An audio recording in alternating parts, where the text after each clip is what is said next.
All right, hi guys, and welcome from me as well.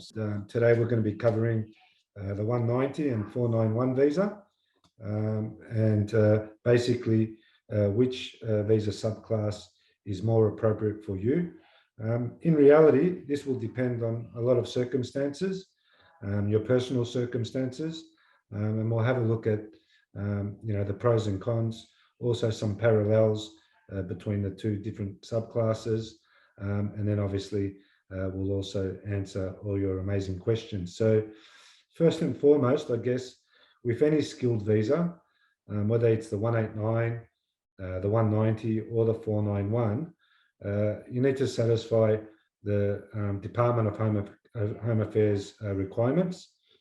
And they're pretty consistent amongst all the three subclasses. First and foremost, you need to be under 45 years of age at the time you make an application for a 491 or a 190 visa. You need to have a positive skills assessment in your nominated occupation, which should be from an eligible list, and we'll go through that in a little bit more detail throughout the webinar. You need to have competent English. So if we're talking IELTS, just to qualify for the system, for the category, you'd need to have 6 in each band, and the minimum points threshold is 65. But we'll find out, particularly for the 190, you may need to have more points to be able to get a nomination and then an invitation for that particular subclass. So we'll have a look at some parallels between both the 190 and the 491. So for both of these subclasses, unlike the 189, the skilled independent, you will need a nomination from a state territory government.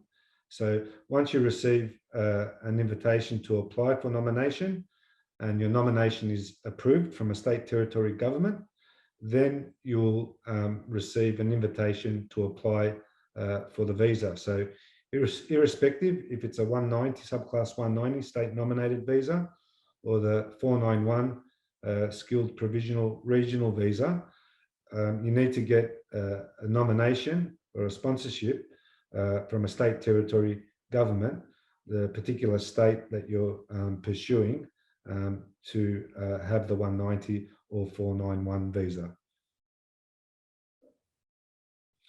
Some additional requirements are really important to note, particularly when we're talking about state territory nomination, is some states require high English test scores for certain occupations. So you'll see, for example, in Perth, for Schedule 1 occupations, you actually need to have a minimum IELTS score of 7.0 in each band.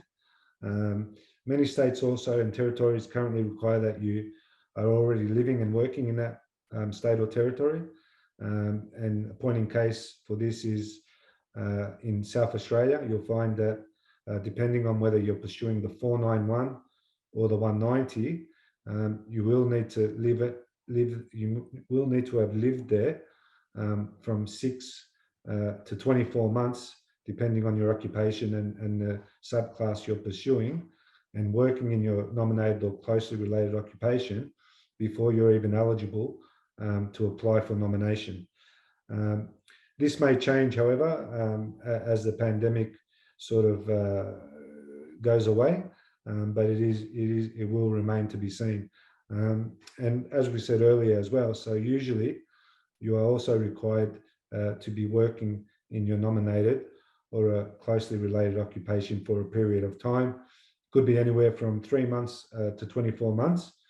And I think the answers to some of your questions will also look at specifically what are the residency and also work requirements for particular states of interest.